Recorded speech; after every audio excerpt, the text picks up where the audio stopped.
अस्सलाम वालेकुम, I am Hafsa Ramzan and you are listening to teacher Ted.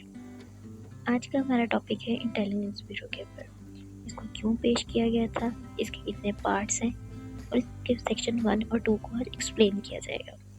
Intelligence bureau का bill जो है नेशनल असेंबली ने पास किया था to provide for investigation, for collection of evidence by means of modern techniques and devices, to prevent and effectively deal with scheduled offenses, and to regulate the powers of the law enforcement and intelligence agencies for matters connected therefore or ancillary thereto.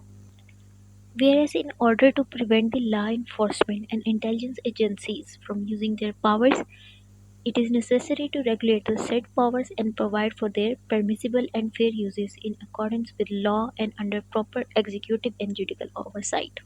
इसको इसलिए पास किया गया था ताकि law enforcement की agencies को गलत इस्तेमाल पावर का उससे रोका जा सके, ताकि उन्हें इसका इल्म हो कि कहाँ और किस लिए पावर का इस्तेमाल किया जा सकता है कानून के मुताबिक.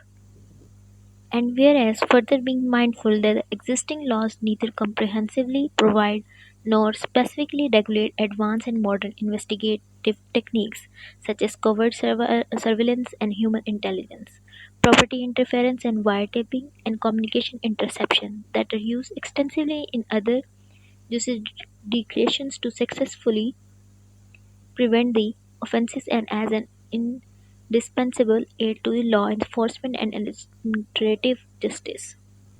ये इसलिए भी पास किया गया था कि मौजूदा दौर के कानून ना तो एडवांस टेक्निक को मंजूर करते हैं जैसे कि ह्यूमन इंटेलिजेंस या सर्वेलेंस या वायर टेपिंग वगैरह, जो कि बड़े पैमाने पर इस्तेमाल होते हैं जुर्म की रोकथाम के लिए के अलावा, और जब के खतरे या जुर्म करने की कोई कोशिश करता है तो उसको बेअसर करने के लिए रोकने के लिए ज़रूरी है कि कानून नाफिज करने वाले इदारे और दीगर इदारों को बर वक्त कानून के मुताबिक शवाहिद हासिल करने के लिए इख्तियारात दे सके.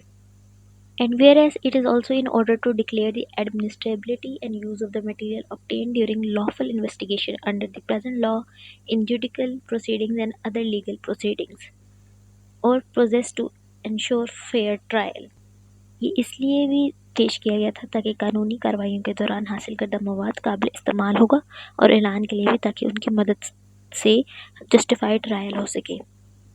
इसके पार्ट्स को डिस्कस कर लेते हैं. इसके टोटल 9 चैप्टर्स हैं और 39 सेक्शन हैं और आखिर में शेड्यूल दिए गए हैं. इसका सेक्शन 1 जो है वो बेस्ड है शॉर्ट टाइटल पे, एक्सटेंट पे और कमेंसमेंट पे. सब सेक्शन 1 में कहा गया है कि दिस एक्ट में be called the investigation for fair trial act 2012. Act कहलाता है the investigation for fair trial act.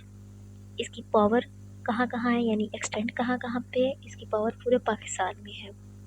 और इस कैसे ये कब इसकी कमेंसमेंट कब हुई थी, यानी कब वजूद में आया था, ये फ़ौरन से पावर में आ गया था जैसे इसको प्रपोज किया गया था.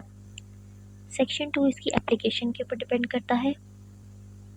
एप्लीकेशन यानी कहाँ कहाँ पे इसका वजूद इस्तेमाल हो सकता है. सबसे पहले तो the provision of this act shall apply to, कहाँ कहाँ पे इस्तेमाल हो सकता है, तमाम पाकिस्तानियों पर यह लागू होता है. तमाम लोग जो कि पाकिस्तान में हैं, बेशक वो किसी हवाई जहाज़ पे भी सफ़र कर रहे हैं, लेकिन वो जहाज़ जो पाकिस्तान की मलकियत में होंगे वहाँ पे भी ये इसकी एप्लीकेशन होती है. और कोई भी लेन देन जो कि पाकिस्तान में हो या पाकिस्तान से बाहर हो किसी शख्स से, उसमें भी ये एप्लीकेशन लग सकती है.